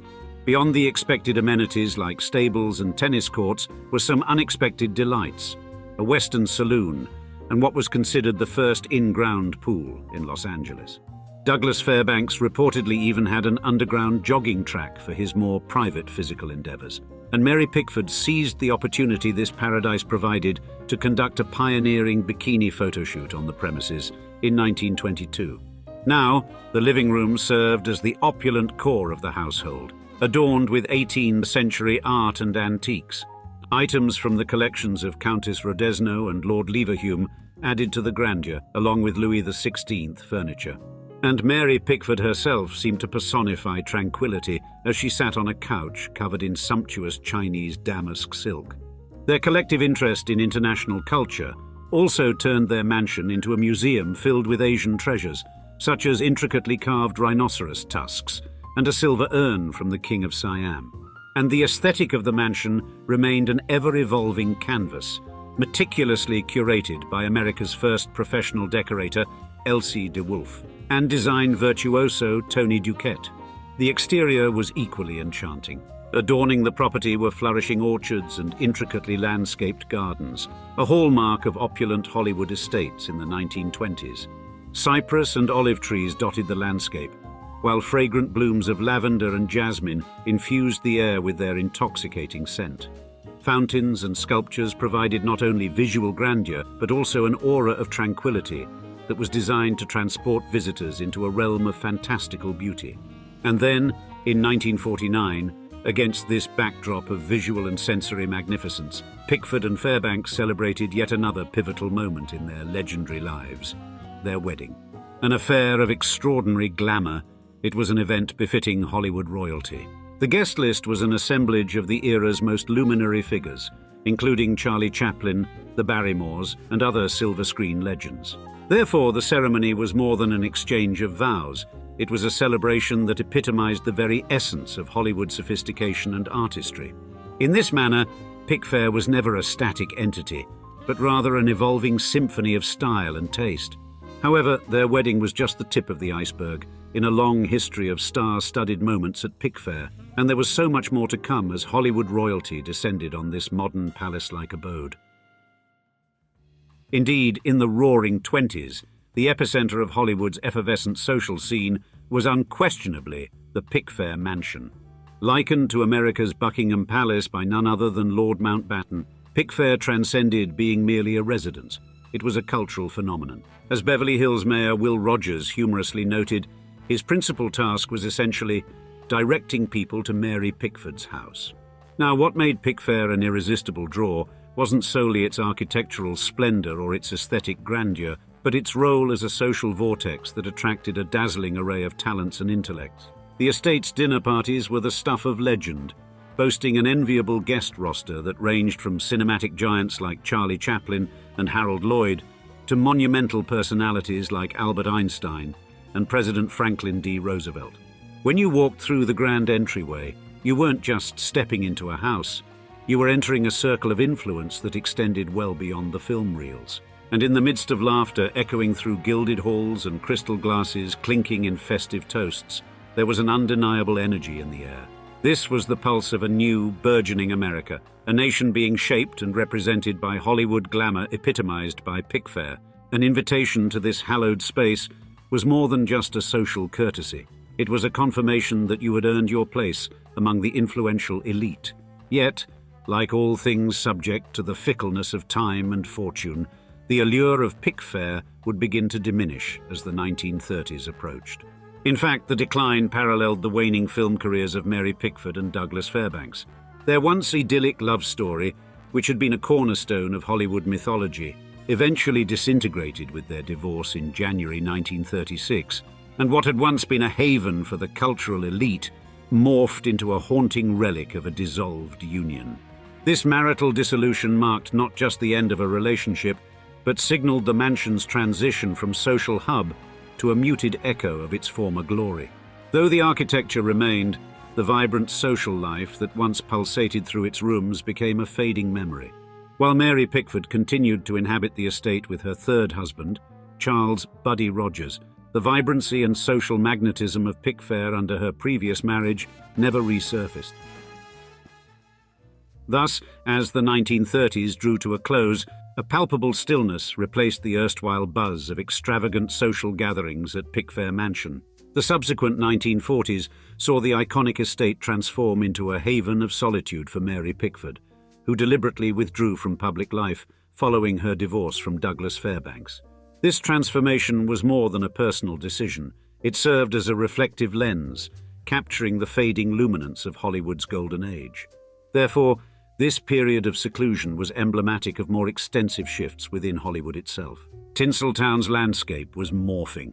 The star system that once reigned supreme was gradually yielding to fresh faces and emerging styles. Mary Pickford, one of the last enduring symbols of the past era, found herself increasingly adrift from a Hollywood undergoing dynamic transformation in the 1950s. The mansion underwent nuanced but meaningful renovations, striking a judicious balance between historic preservation and modern adaptation. Indeed, despite her seclusion, Mary Pickford discerned the imperative to bring her cherished home into a new age. It was as if she aimed to keep the mansion's spirit intact, even as she permitted it the room to evolve and adapt to a changing world. However, little did she know that the next chapter in the Pickfair saga would experience even more architectural drama and heartache, even as the mansion had steadfastly attempted to stay with the times. As the 1960s dawned, Pickfair Mansion found itself navigating the same uncertain waters that were sweeping through Hollywood at large. This period heralded a new chapter of ownership, as Mary Pickford and her third spouse, Buddy Rogers, distanced themselves from Hollywood's buzzing epicenter. The estate's cultural resonance dwindled, but didn't entirely fade away. The 1970s further accelerated the mansion's descent, paralleling the diminishing aura that had once surrounded it. With Mary Pickford's passing in 1979, Pickfair became vacant, transforming into a mute emblem of its past grandeur. The quietude that enveloped the mansion echoed far and wide, resonating through a film industry that had long shifted its focus elsewhere. Sadly, Pickfair was no longer Hollywood's vibrant core. It had become a muted observer to its own rich history. During these years, Pickfair also became the focal point of public auctions, magnetizing a motley crowd of inquisitive spectators, history enthusiasts, and memorabilia collectors. These auctions served as a closing chapter to the era that Pickford personified, signaling the conclusion of Hollywood's most golden epoch. However, surprisingly, the 80s ushered in a renewal, initiated by the acquisition of the mansion by Los Angeles Lakers owner Jerry Buss for a sum of $5.4 million, or roughly equivalent to $20 million today. Initially viewed as merely a savvy real estate investment, the estate soon unveiled its historical weight to its new proprietor. Faced with a dilemma, either demolish the dilapidated structure for fiscal efficiency or invest in its historical restoration, Buss opted for the latter. Throughout the decade, the Buss family capitalized on Pickfair's storied legacy, hosting profitable fundraisers and infusing the estate with a renewed sense of purpose and vitality. For Jerry Buss, and subsequently his daughter Jeannie, the intrinsic value of Pickfair came into sharp focus upon discovering Mary Pickford's Oscar still in place, a mute yet compelling homage to the home's filmic heritage. More than any other element, this unearthing highlighted the estate's invaluable position in the annals of Hollywood history. However, even finding relics such as one of the first Oscar trophies couldn't stop what would happen next.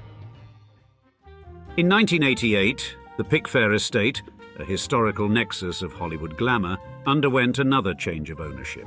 The new custodians were Israeli tycoon Meshulam Riklis and his spouse, American actress and singer Pia Zadora. Acquiring the estate for $6.7 million, their purchase immediately set off warning signals in the Hollywood circuit and far beyond. Initial declarations about forthcoming renovations quickly yielded to the grim realization that the couple had divergent intentions for the iconic property, and on the 22nd of April 1990 emerged as a date of communal grief for both Hollywood and its chroniclers. On this day, much of the Pickfair mansion was razed, igniting a vehement public backlash. Observers mourned the demolition of a monumental building that had once housed Mary Pickford, Douglas Fairbanks, and other iconic personas. Douglas Fairbanks Jr. himself publicly expressed his consternation, asking why the couple would purchase the mansion just to dismantle it. Initially, Pia Zadora cited the mansion's dilapidated condition and termite infestation as the main reasons for its destruction. Yet years later, she would divulge an additional rationale, the belief that the estate was haunted. In her defense, the haunting rumors around Pickfair ironically dated back to its original owners themselves, Mary Pickford and Douglas Fairbanks. The couple reportedly saw the spirit of a female servant multiple times during their time living in the house. Even after Pickford's death, her second husband, Buddy Rogers, claimed to have seen the ghost of a woman in white, whom he believed to be his wife. And according to Pia Zadora, by the time they had arrived, her family experienced strange occurrences, such as Pia's young daughter screaming at night, claiming that a woman was staring at her in the bedroom. Thus, the paranormal activity at Pickfair was said to have played a significant role in the family's decision to level the prominent piece of Hollywood history. Regardless of the actual motives, the leveling of Pickfair signified a jarring detachment from Hollywood's history, effectively cutting off an invaluable cultural and historical artery. Soon enough, the parcel of land that once bore a historical emblem sprouted a new Venetian-style edifice, its modern architecture standing in conspicuous contrast to the original Pickfair's historical allure. While the demolition had already fermented discussions about preservation versus modernization, this newly constructed mansion seemed to amplify those tensions conspicuously. Now serving as a venue for Unicom Global's various professional activities, the new structure embodies a tension between past and present. Despite its state-of-the-art amenities like a gym and disco room, it remains perpetually under the spectral influence of its storied predecessor. Vestiges of the original, such as the gates, kidney-shaped pool, and a two-bedroom guest wing, linger as eloquent reminders of an earlier epoch, subtly challenging the mansion's contemporary grandeur. Therefore, although the original Pickfair no longer exists, its cultural imprint upon Hollywood's collective memory remains deeply etched.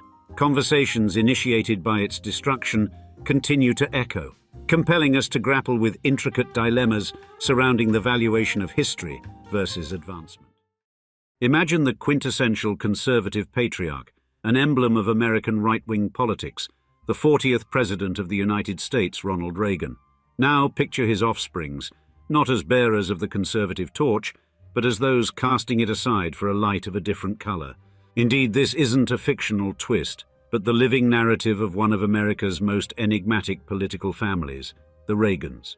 In today's episode of Old Money Luxury, we'll enter the Reagan home, a crucible where expected conservative legacies meet surprising liberal realities.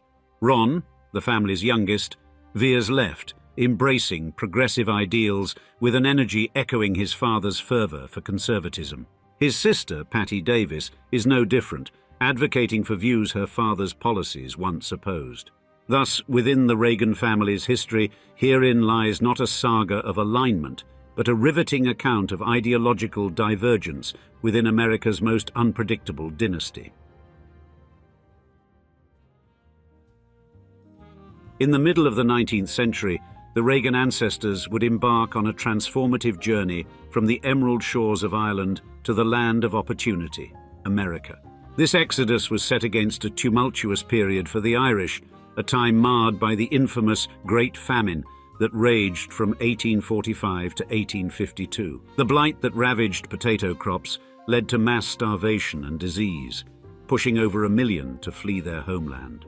The United States beckoned as a beacon of hope, despite the prevalent anti-immigrant sentiment simmering within at the time.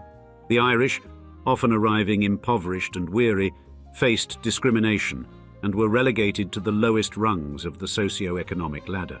Yet their resilience in the face of such adversity and their commitment to persevere laid the groundwork for the communities they established. It was indeed during such a time of social flux and transformation that Ronald Reagan's familial tale unfolded. Born in the heartland of Tampico, Illinois, his father, the charismatic Jack Reagan, was a salesman with a penchant for captivating storytelling. It was from Jack that the young Ronald inherited not just the art of storytelling, but also a vibrant sense of humor, qualities that would shape his future public persona. Over time, the Reagan family crisscrossed the Illinois landscape, dwelling in towns like Monmouth and Galesburg before anchoring their roots in Dixon, where Ronald's formative years took shape.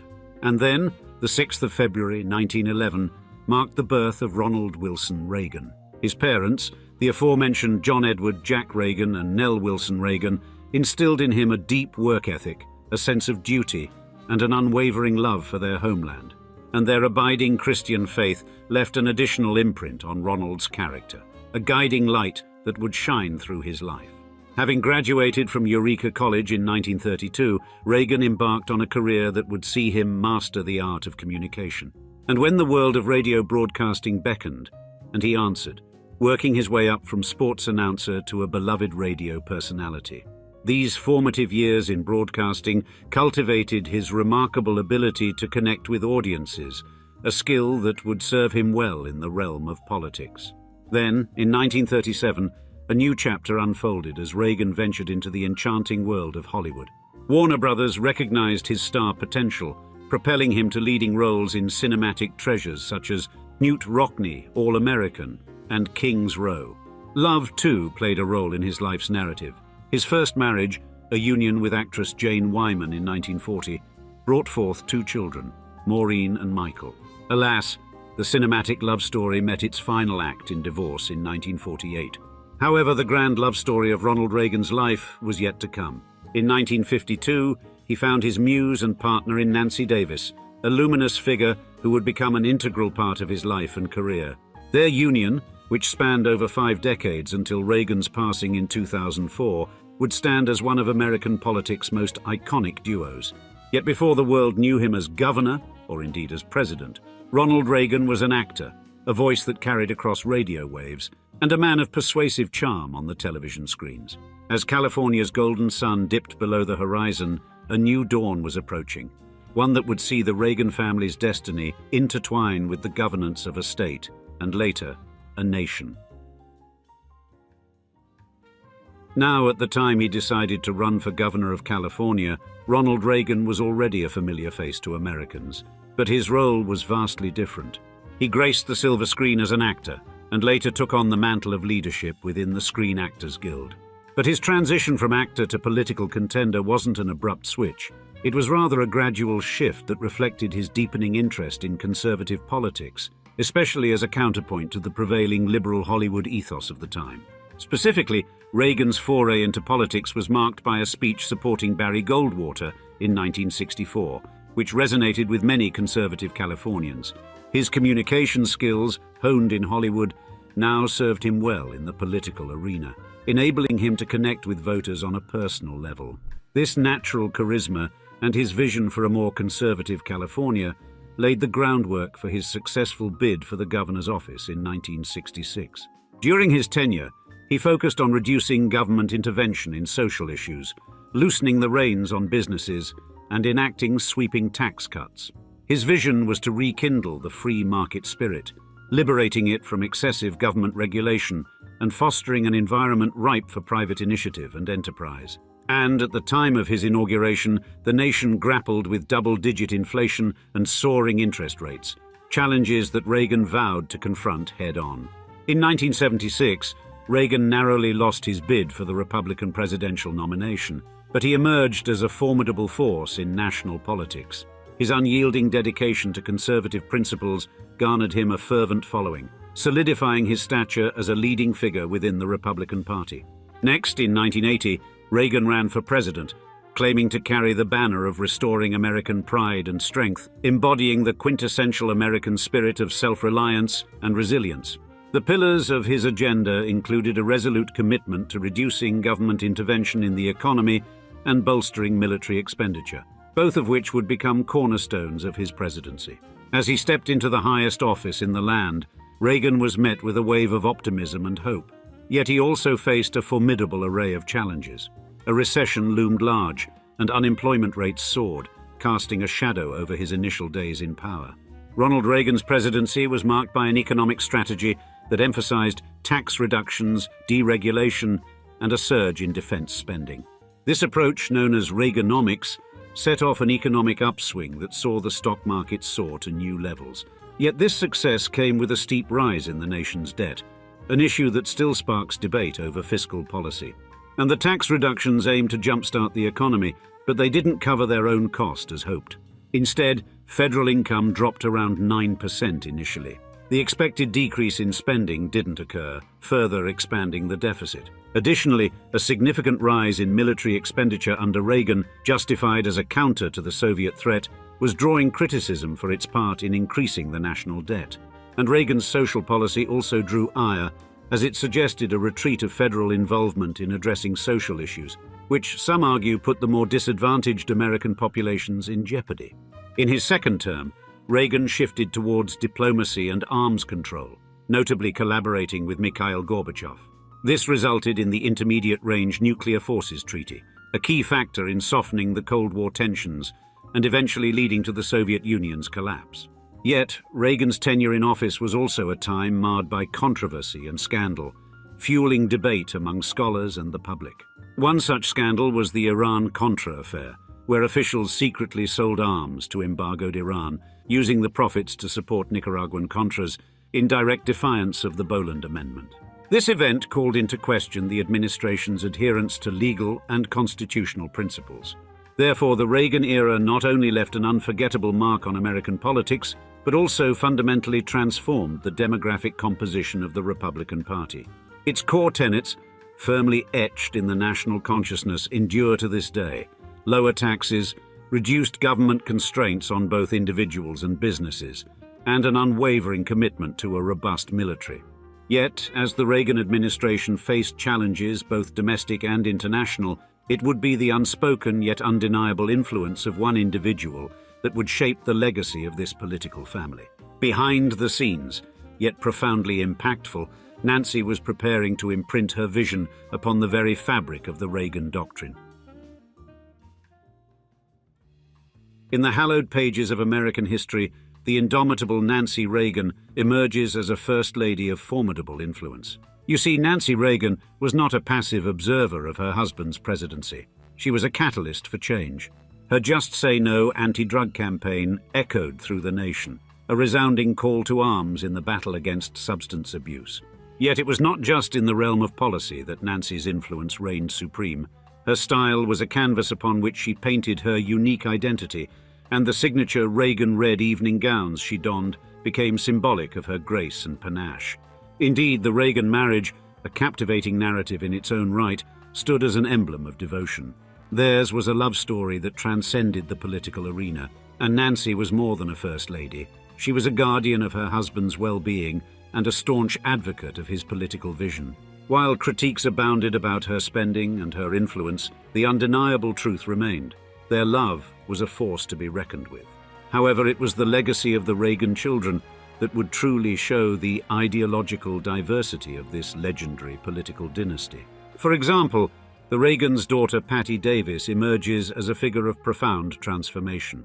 Patty quickly became known for her ideological differences from her famous political parents, becoming a vocal critic of nuclear weapons and signaling her deep commitment to global safety. In her memoir, The Way I See It, Patty offers insights into her personal challenges and beliefs as a Reagan family member. Patty also experienced a long period of distance from her parents, but ultimately they were able to reconnect and find common ground despite their differing political views. In a parallel trajectory, Ronald Reagan's son, Ron Reagan, carved his path in the media landscape. Hosting a talk show and assuming the mantle of a political commentator, he cast himself as a liberal voice, starkly contrasting his father's conservative legacy. Maureen Reagan, a luminous presence within the Reagan family, also left a poignant mark on the tapestry of their collective history. A fervent advocate for women's rights and a staunch supporter of the National Alzheimer's Association, her advocacy work resonated with compassion and purpose. Her untimely passing in 2001 was a profound loss, not just for the Reagan family, but also for the causes she held dear. Michael Reagan, another scion of the Reagan clan, forged a distinctive path as a public speaker and advocate for adoption services.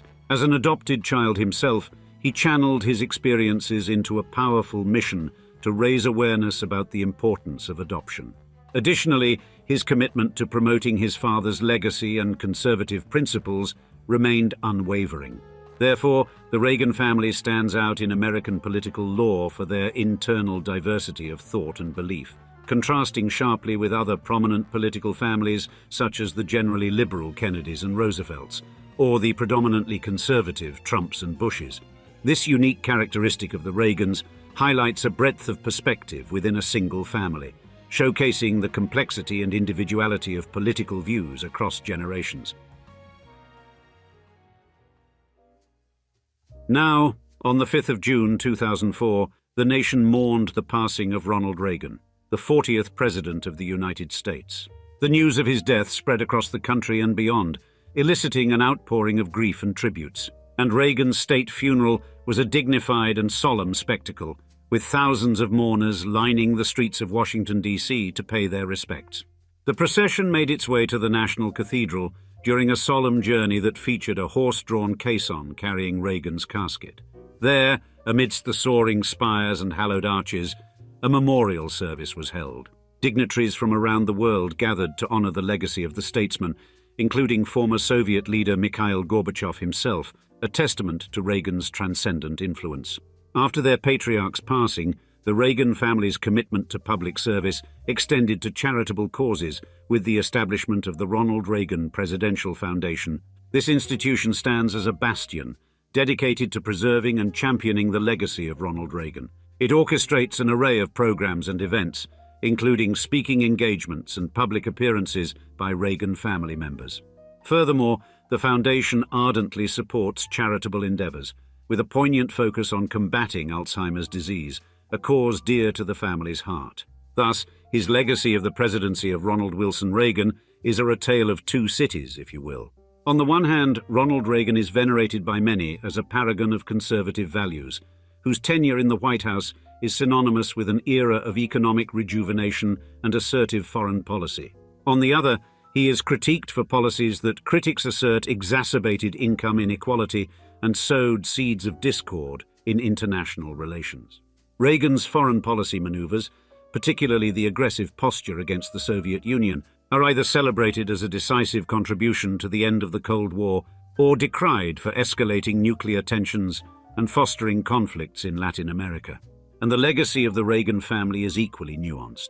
Through the foundation, they have become prominent advocates in the fight against Alzheimer's disease, a condition that President Reagan bravely confronted in his later years.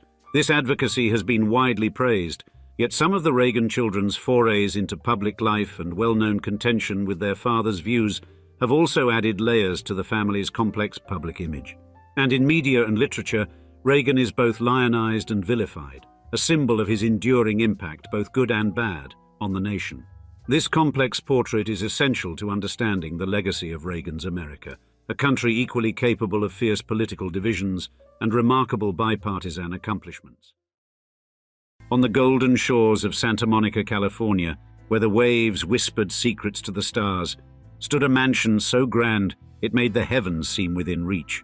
Yet this was not just any mansion. It was a 100-room behemoth of extravagance, a seaside party palace where Hollywood's brightest stars convened for nights of uninhibited revelry. With their laughter echoing like a seductive symphony under the moonlit sky, the so-called beach house played host to scenes that would make The Great Gatsby read like afternoon tea time in a quiet garden. At the heart of this opulent paradise was its queen, actress Marion Davies, a dazzling star in her own right, entwined with the most powerful media mogul of the time, William Randolph Hearst. But their love was not just a romance. It was a creative partnership that gave birth to this architectural wonder. Every inch of the mansion was a love letter to luxury, crafted with an eye for detail so meticulous it bordered on the divine. Yet, in a twist more tragic than Orson Welles' Rosebud moment in Citizen Kane, the classic satire of Hearst and Davies, this monument to glamour and excess met an unfathomable end.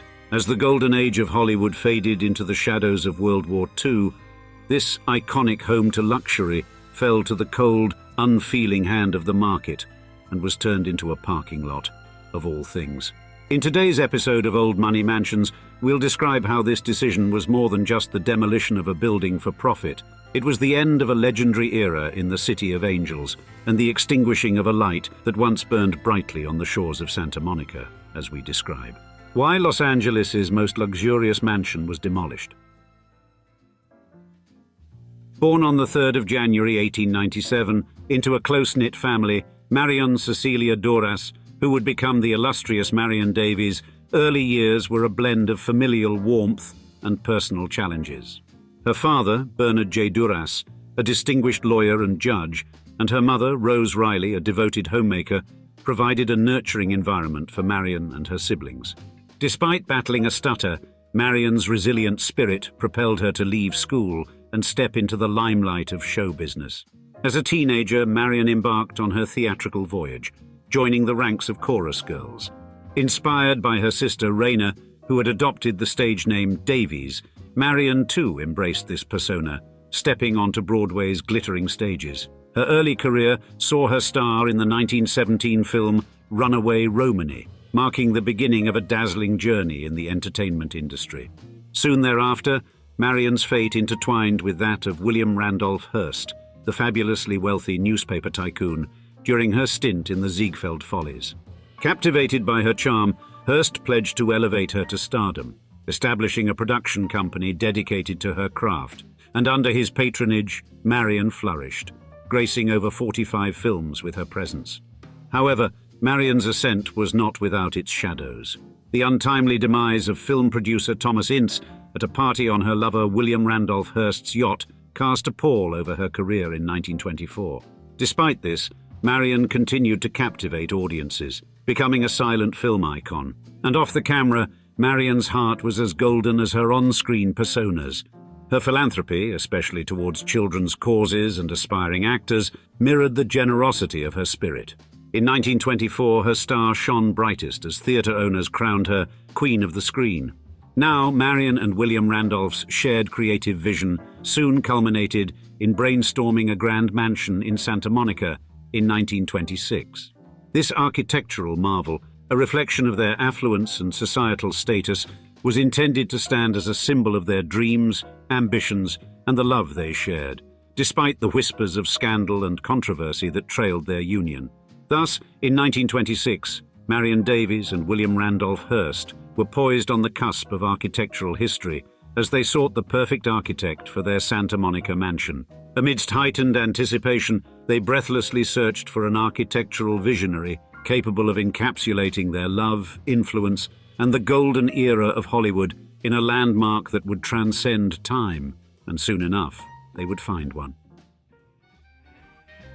In the radiant panorama of Santa Monica's architectural landscape, the inception of the Marion Davies mansion in 1926 marked the beginning of a remarkable era. Envisioned as an icon of grandeur and sophistication, its genesis was entrusted to architect Julia Morgan, a luminary in creative design at the time. Morgan, celebrated for shattering glass ceilings in a then predominantly male-dominated field, had an impressive portfolio of over 700 structures. And her design ethos, characterized by meticulous attention and hands-on involvement, set a high bar for architectural excellence. The mansion's patron, William Randolph Hearst, helped choose Morgan for Davies, drawing on their prior collaboration at the illustrious Hearst Castle. The Santa Monica venture was therefore a further embodiment of Hearst's architectural aspirations, mirroring his deep engagement in the creation of his own San Simeon estate. Now Morgan's architectural blueprint was a masterstroke of elegance and opulence, melding a sprawling 100-room mansion with an exquisitely designed marble pool. Without a doubt, this majestic estate was conceived to be the crown jewel of Santa Monica's Gold Coast, a hub for the Hollywood elite and a nexus for social gatherings of the highest order. Next, the groundbreaking in 1927 heralded the construction phase, intertwining Hearst's vision with Morgan's architectural acumen. This collaboration, although fraught with challenges, was a confluence of Hearst's detailed oversight and Morgan's unparalleled focus on precision, culminating in a resplendent symbol of their combined genius. Creatively, the mansion's architectural narrative wove together Art Deco and Mediterranean motifs, playing out a symphony of styles. The interior echoed the splendor of the Art Deco movement, featuring a bespoke nightclub that exuded the era's chic and glamour. In contrast, the exterior resonated with Georgian revival influences, showcasing a balanced amalgamation of classical proportions and ancient Greco-Roman aesthetics. Further, the Mediterranean inspiration was palpable in the mansion's expansive layout, reminiscent of a luxurious villa and strategically positioned on a 5-acre oceanfront plot. And it boasted amenities befitting an empress: over 100 lavish rooms, tennis courts, guest houses, and an ornate marble swimming pool, all resonating with the aura of Hearst's and Davies' distinguished tastes. Now, the interior design, completed in 1929, was a canvas for Davies' preferences, adorned with Tiffany chandeliers and treasures from Hearst's European sojourns. After the completion of the building's construction phase, Marion Davies and William Randolph Hearst soon stood on the cusp of unveiling their architectural masterpiece in Santa Monica. The air buzzed with anticipation for the grand opening, a lavish affair set to redefine opulence. Yet, beneath the surface, a question still lingered in their minds. Would the crème de la crème of Santa Monica and Los Angeles embrace the mansion's artistic and cultural splendors, or would their grand vision fall short of the glittering societal expectations? Unveiled with much fanfare in the 1920s by media magnate William Randolph Hearst for actress Marion Davies, the affectionately titled Beach House swiftly became the epicenter of Hollywood's glamorous rendezvous. And Marion Davies, stepping into the mansion, quickly embraced her newfound role as the toast of Hollywood's high society. Indeed, the Beach House, under her stewardship, instantly transformed into a haven for the who's who of Tinseltown. And these gatherings held within these walls were not just parties, they were the epitome of exclusivity and elegance, drawing the crème de la crème from various industries, with Hollywood's brightest stars always in attendance. At the heart of these lavish festivities was the dining room, repurposed as a celebratory sanctum dedicated to the grand soirees hosted by Davies. The walls and windows, adorned with large-scale photographic scrims, served as silent narrators of the high life. They would showcase an array of A-list guests and snapshots of Davies herself, often captured in joyous moments with her beloved Hearst. And during the early 1930s, Santa Monica found itself in a transformative phase. The city, having enjoyed the nationwide prosperity of the 1920s, saw its population more than double from 15,000 to 32,000. However, the Great Depression struck hard, plummeting employment figures to a mere 1,000 by 1933. Through this economic turmoil, the Davies mansion remained an unyielding beacon of festivity and resilience, its parties continuing unabated. And the mansion's influence on Santa Monica's cultural fabric was undeniable. It wasn't just a residence, it was a cultural icon, instrumental in cementing the city's reputation as a gathering place for the affluent and famous. Thus, as the sun dipped below the horizon, casting a golden hue over Santa Monica, the Marion Davies mansion stood poised on the brink of an era that would etch its name in the annals of Hollywood history. Behind its grand facade, preparations were underway for a series of soirees that would redefine luxury and extravagance. Nestled along the sun-drenched shores of Santa Monica, the Marion Davies Santa Monica Mansion, or simply the Beach House, stood as a symbol of opulence and social magnetism in the 1930s. This magnificent estate, with its sprawling grounds and palatial architecture, played host to the era's most illustrious figures, creating a vibrant tapestry of glamour and festivity against the backdrop of Hollywood's golden age. At the heart of this grandeur was, of course, Marion Davies, whose charisma and hospitality knew no bounds.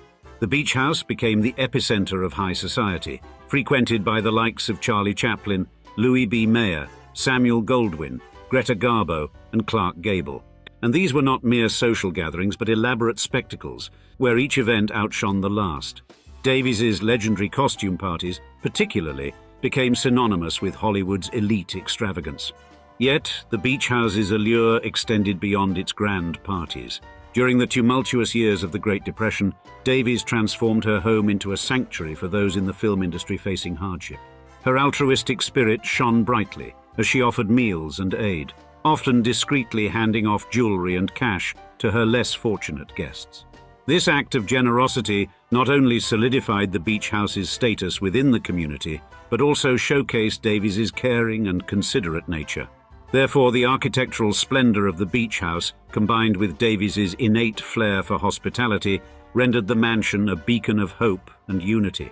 Her gatherings transcended mere social frivolity, they fostered a sense of camaraderie and support during an era marked by economic and social upheaval.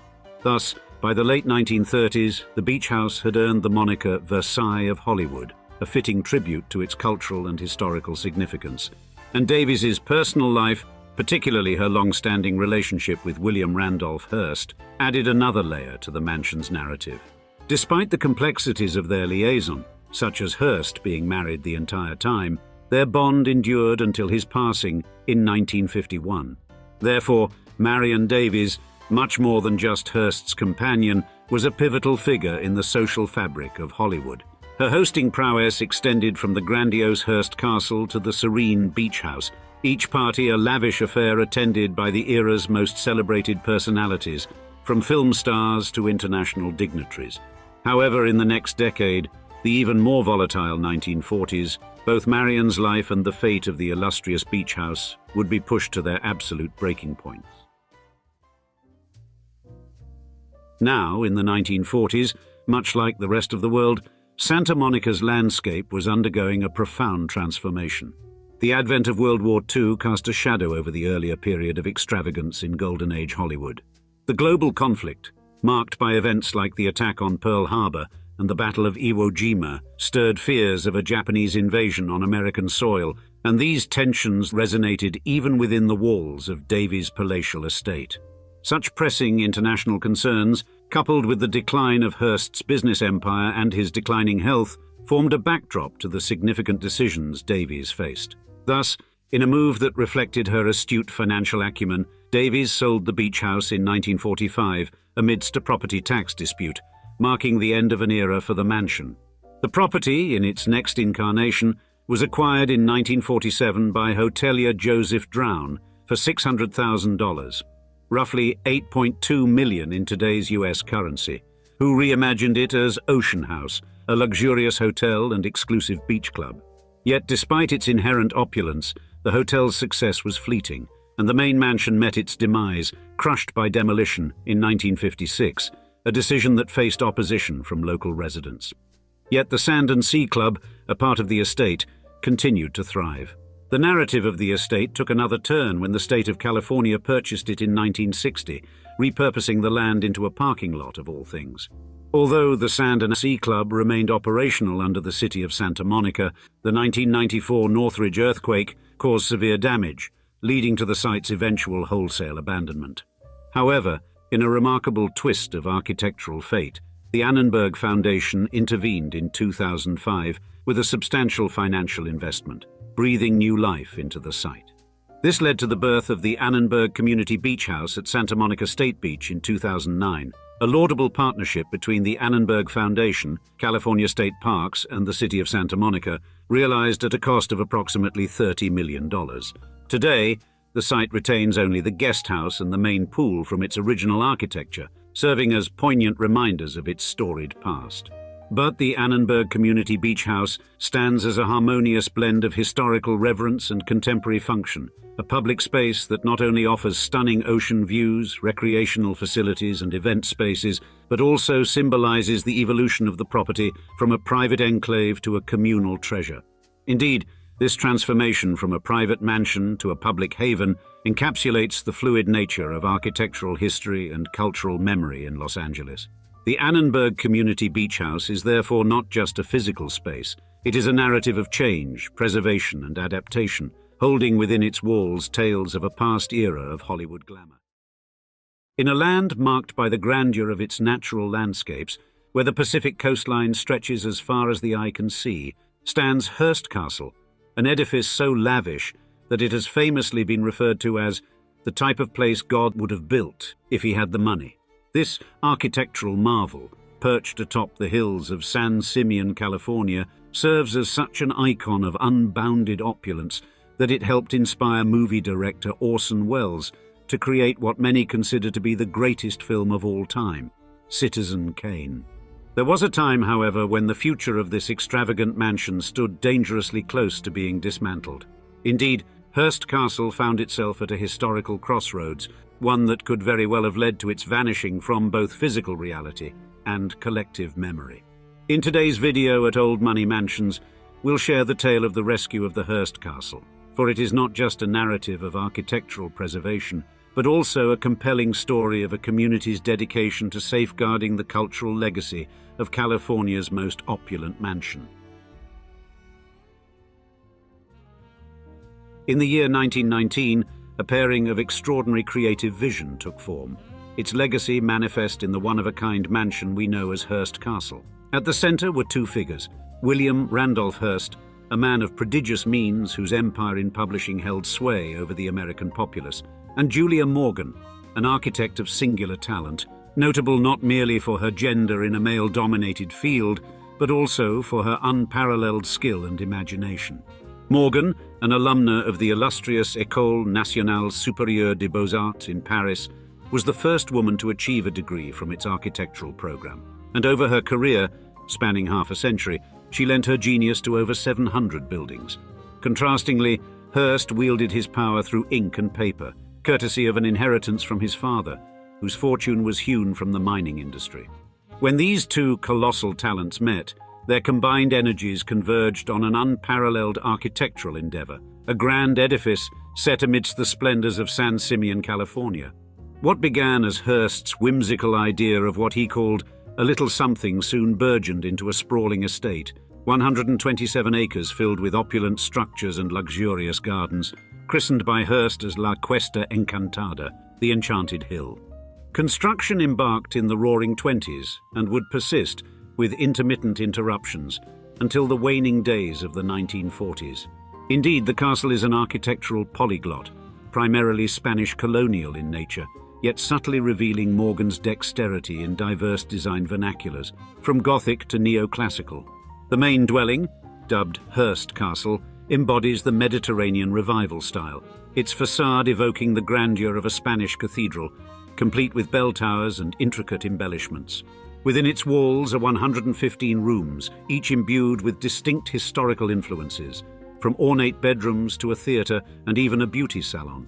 Among its many marvels, the Gothic suite on the third floor, Hearst's personal sanctuary, holds special prominence. Comprising a study, a private bedroom and a sitting room, it stands as a quiet alcove of Gothic inspiration.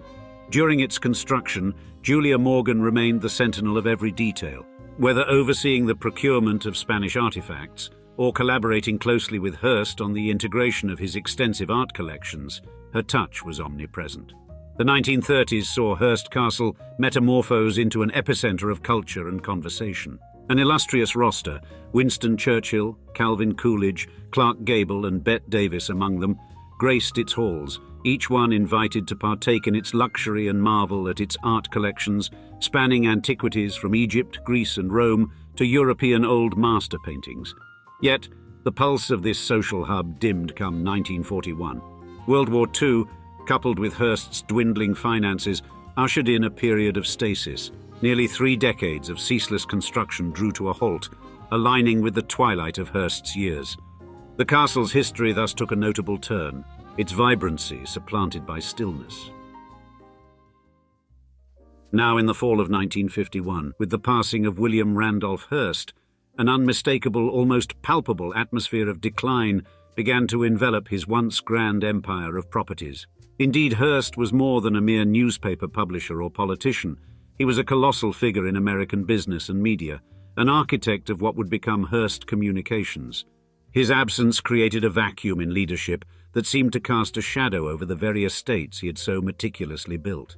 The years trailing the great man's demise were unkind to his real estate holdings. The Hearst Corporation, steward of these monumental assets, found itself caught in the eye of a storm. Disruptive forces in the realm of media were shaking the very foundations of the business, risking the leakage of closely guarded corporate secrets. Add to this the caustic flair of a family scandal, centered on Hearst's own grandson, and the resulting turmoil pulled the family's vast media conglomerate into the quagmire of legal strife. A year of momentous decision, 1957, saw the Hearst Corporation bequeath Hearst Castle, a gem in their portfolio, to the California State Parks. This offering was heralded as a means to conserve the land for posterity. Yet the initial aftermath was not auspicious. The state's inattention to the requisite upkeep caused the estate to languish in a disheartened state of disrepair. Resting atop the central coast of California in San Simeon, This historic haven's architectural splendor and historical import of the castle still couldn't stave off years of neglect following Hearst's passing and its handover to the state. Yet the benevolence of the Hearst Corporation, it should be noted, was tinged with pragmatism. The endowment was entangled in a broader transaction wherein $95 million exchanged hands, paid by the state to Hearst's descendants to safeguard the vast 82,000-acre Hearst Ranch. The property harbored the legendary castle, the family's venerated showpiece, until its eventual state donation in the 50s. Then, as the 1960s swept across California, an evolution in the perception of historical sites became manifest. Public access was granted, fueled by a rising appetite for history and heritage. Yet this openness bore its own cross. The properties began to show signs of wear, strained under the constant influx of history aficionados. With the advent of the 1970s, the clarion call for restoration could no longer be ignored. In 1985, the majestic Hearst Castle found itself on the precipice of decline, the echoes of its splendor gradually fading. A clarion call soon rung from historians, preservationists, and a newfound ally. The foundation at Hearst Castle, born in the very year that alarm bells rang about the estate's deteriorating condition. Affiliated with the Hearst San Simeon State Historical Monument and the San Luis Obispo Coast District of California State Parks, this non-profit foundation took upon itself the Sisyphean task of revitalizing the estate. Through concerted membership drives and fundraising events, the foundation made it possible for businesses, philanthropic entities, and private citizens to become stakeholders in the castle's future. Parallel to these efforts was the mission of the Hearst Castle Preservation Foundation, charged with the safekeeping of the estate's staggering 25,000 artifacts. Their guiding light was the assurance that millions could still wander through the castle's halls, their sense of wonder fueling California's state park system. 9 years elapsed before the state of California responded with much-needed funding.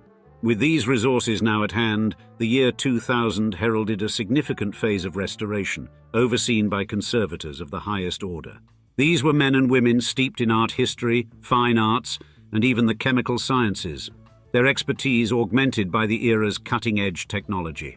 The task was monumental, magnified by the castle's size, the complexity of its architecture, and its vast repositories of art.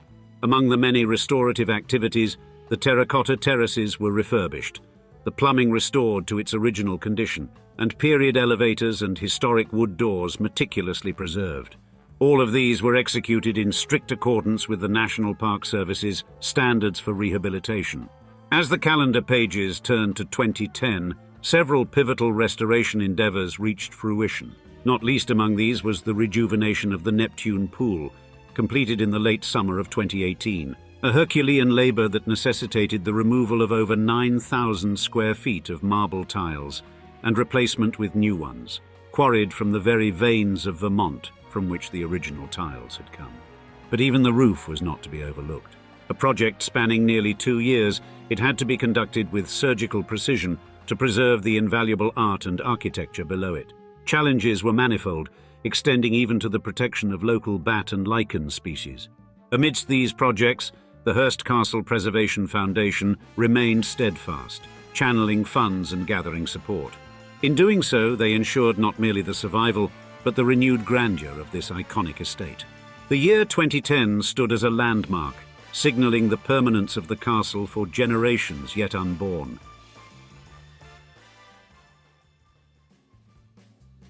In the early months of 2003, Hearst Castle, set on the scenic coast of San Simeon, California, found itself enmeshed in an intricate web of legal entanglements. The focus of these disputes, a trove of art and antiquities that had been gathered with an insatiable appetite by none other than William Randolph Hearst. Alongside the architectural sketches etched by Julia Morgan were also brought under legal scrutiny. Could the intellectual property rights, as well as the origins of these artifacts, withstand the judicial review? The dilemma went beyond mere bricks and mortar. It touched the very essence of the art pieces sheltered within the castle's imposing walls. Here, the Hearst Castle Preservation Foundation emerged as an unsung hero, labouring in earnest to conserve and refurbish the vast array of artefacts, which numbered a staggering 25,000. Fast forward to 2008, and another layer of complexity was added to the narrative: environmental responsibility. Particularly under the lens was the restoration of the Neptune pool. Built in the Roaring '20s, this pool had turned into an ecological concern, leaking thousands of gallons daily. The task was not just repair, but a conscientious renewal that took into account the footprint left on Mother Earth. The California State Parks Department took a leading role, upgrading irrigation methods and embarking on a mission to harness solar energy, unveiling plans for an 85,000 square foot photovoltaic canopy. By the year 2015, public sentiment about the restoration process was anything but monolithic. The castle, a splendid culmination of Hearst's grandiose vision and Julia Morgan's architectural finesse, has long been a theatre for spirited dialogues. There were those who argued that to touch even a stone in restoration would mar its eclectic beauty. After all, the castle had always been a unique blend of diverse architectural philosophies, much like Hearst's own cosmopolitan tastes. Contrarily, there were others who contended that the restoration was not just a costly aesthetic venture, but an essential act of safeguarding a significant slice of California's cultural patrimony. These supporters brought attention to the castle's role as a de facto museum, showcasing artifacts that spanned from ancient Egypt to Renaissance Europe. Come 2017, the debate took a fiscal turn. Questions arose about whether state resources should be committed to what some deemed an estate of luxury and ostentation. Critics wondered if it was justifiable to funnel state funds into preserving what was also an emblem of Hearst's affluence. However, advocates for the restoration offered a counter-narrative, focusing on the castle's contribution to the local economy and its educational value in matters of art, history, and architecture. In 2018, Hearst Castle reopened its storied gates in a remarkable event fittingly christened Twilight on the Terrace. It was a luminous evening that heralded not merely a reopening, but the successful culmination of an ambitious restoration endeavour. Imagine, if you will, guests partaking in truncated tours of the regal edifice, participating in a silent auction and swaying to the rhythm of live music. A reopening swim soiree in the Neptune pool served as the pinnacle of the night's festivities. A pool that had seen 2 painstaking years of restoration. Meticulous attention was accorded to every minute detail, from the tiled terraces to the vintage elevators. The endeavour upheld the stringent standards for rehabilitation set forth by the National Park Service. But the effort was not confined to preservation alone. The castle's expansive art collection, a compendium of unparalleled diversity and historical value, underwent a rigorous program of conservation. The years that have unfurled since that memorable night have been kind to Hearst Castle. It has re-emerged as a lighthouse of culture, casting its influence on varied avenues such as media and the arcane art of architecture. The castle's aesthetic fusion of Moorish influences with medieval Christian elements, crowned by its overarching Mediterranean revival style, has acted as a muse to architects and designers alike. The film reels of Spartacus and the digital frames of Lady Gaga's GUY music video have showcased the Neptune and Roman pools, further engraving the castle's legacy onto the tablets of popular culture. But the influence of Hearst Castle is not limited to music videos and films. In 2021, accolades were showered upon its restoration project, notably in the form of the Governor's Historic Preservation Award.